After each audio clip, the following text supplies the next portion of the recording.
Hi. For my case study, I read about a patient named Danielle, who's a 65-year-old woman in a skilled nursing facility. So Danielle sadly has Parkinson's disease, which is a disease that is part of the nervous system. It's a disorder of the nervous system, and it affects a person's movements. Parkinson's disease has many factors, many symptoms, but Danielle presented that she had um, impaired posture and balance and tremors, and this affected her performing her ADLs and IADLs. Specifically, she said that she really felt that she felt depressed because she wasn't able to independently do the activities and occupations that she usually did on a normal basis. So she felt just that she didn't like relying on her husband or other people when she usually was the caregiver and caring for others.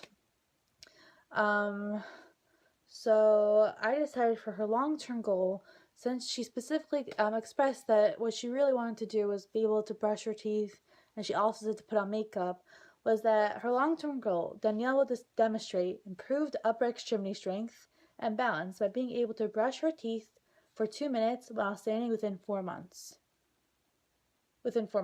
So that, but basically the goal was that she would brush her teeth while standing in 2 minutes, and she would be able to do this activity within a 4 month time period.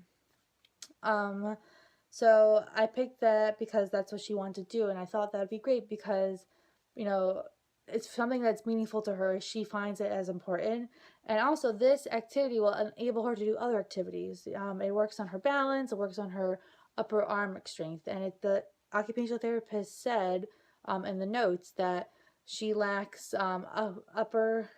Specifically, she said that she lacks upper arm extremity strength, and she also lacks balance. So I thought that would be a great way to focus on that for as long term for her specifically, and also that specific occupation of brushing your own teeth will also, correlate to dressing herself. She's gonna have to stand. She's gonna have to move her arms. So it all balances off each other, all these activities. For our short-term goal, to get to that long-term goal, I did Danielle will be able to stand with a walker for 5 minutes within a 2-week time period. So I did this because she has trouble balancing, and a walker will be a great adaptive equipment to use because she will be able to have something there for her to balance on if she loses her balance or she doesn't feel safe. So that was one short-term goal. And another short-term goal was that Danielle be able to hold a toothbrush at shoulder height for 5 minutes within a 4-week time period. So the two short-term goals lead to the long-term goal. One is that balancing by standing, and that what you need to do when you're brushing your teeth. You're going to stand somewhere to hold the toothbrush, and also she's going to need to hold the toothbrush up high within 5 minutes. So just being able to hold it is a short-term goal to get to long-term goal, which is actually brushing it. And an activity I decided to do that would help us get to the short-term and long-term goals is taking pictures. Danielle said in her case that she really enjoyed taking pictures, doing scrapbooking, and going to events with family and just participating with family. And I thought taking pictures would also be a great activity that would focus on her upper arm strength and her balance, and with also dealing with her tremors. Um, so I also decided to pick this. So I picked that she should do it outside versus doing it inside. I did this because I volunteered at a skilled nursing facility before, and I really saw that patients really felt felt that going outside was therapeutic. She said in the case study, Danielle, that she felt depressed, and I feel that when people use nature or go outside and they are not cooped up inside all day, they do feel good. You feel happier. Nature is very therapeutic. So I decided for the activity that Danielle will participate in taking pictures of the grounds of the skilled nursing facility. And so that's what I also decided. I put it in that I added in my own information that the skilled nursing facility had a garden, a gazebo, and a playground because a child daycare was next door. And I added this because at the skilled nursing facility that I volunteered at, they had all this, and the clients really felt so good being around there. Every time I volunteered, I would wheel patients to the gardens, to the playground and to the gazebos, and they were so happy when they saw I came to volunteer. They were excited because they knew I was going to take them outside. So I thought that would be a great addition to add to the activity. So for the activity, you could grade it up or grade it down. So I decided when you take a picture, you just stand and take a picture for any person that's healthy and doing fine. But for Danielle, who has Parkinson's disease, she has trouble with her balance. So I decided to add in that she should have a walker with her while taking the pictures. And the walker should have a pocket because she can't hold a camera and walker at the same time. It could cause her, it could be a safety hazard because she won't have her two hands there to balance. And it's not necessary also for her to hold it and to walk with the walker. She could just put it in the pocket, and use her two hands to hold the walker. Another thing I decided to implement is using a camera phone. I decided to do that because camera phones usually you don't have to. They have the camera in front of you. You don't have to look into a little lens and take a picture, which requires two hands. Camera phone these days, you could just hold it up with your hand and use your phone to snap it and take the picture. So I thought that would be a great way for her to make it easier, especially because it's very difficult to work on your balance and also focusing on taking a picture. I also did that so she could have one hand on the walker and one hand on the phone while she took the picture. In addition to that, if you wanted to grade this activity even like further down, she doesn't have to stand while taking a picture.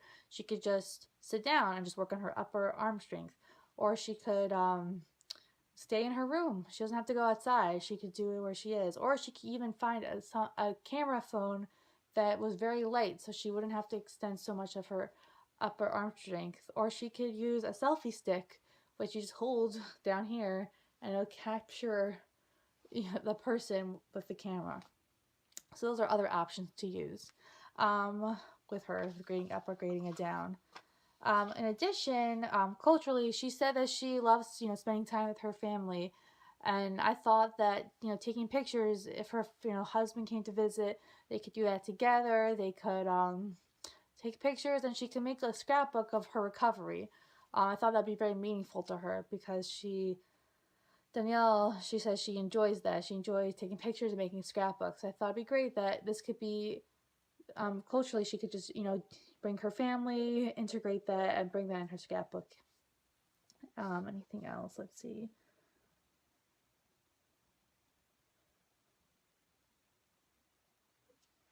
In addition, this paper, this assignment really taught me that as an OTA, you have to it's really important to find something that's meaningful to the client. Like this could have been just an activity that okay, let's take pictures of a monkey, and she doesn't care about the monkey and she won't be motivated to pick it up and get the monkey. But if she's doing it to create happy memories and she loves scrapbooking, she's going to want to take the picture that has meaning to her. She's going to focus on it. She's going to try to make sure she gets her arm up there. She's going to work on her tremor, that she's going to try to keep it as stable as possible. These are all things that I found that's really important as an OTA, is to really find something that's meaningful to the client. It was very clear to me by doing this project. In addition, I read an article regarding if people with Parkinson's disease do they gain anything from occupational therapy?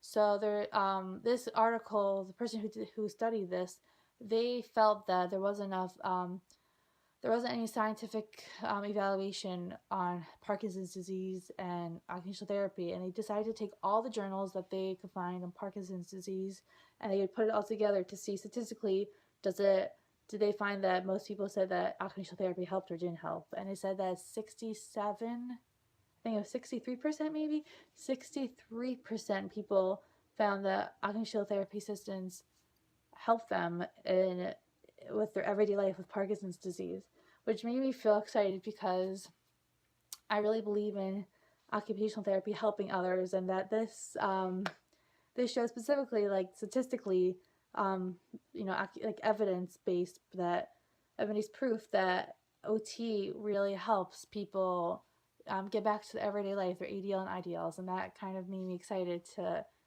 go on this path as an occupational therapist. So I want to show you exactly my own version of how this activity would be done. I'm not going to go outside right now because it's dark outside, and I do not have a walker, so I'm going to be using a chair. But I just want to give you an outlook of kind of how this activity would be done with a patient like Danielle. Okay, great. Let me show you soon. Go ahead. Hi, so I'm going to try to demonstrate the activity of taking a picture outside with a camera phone and a walker.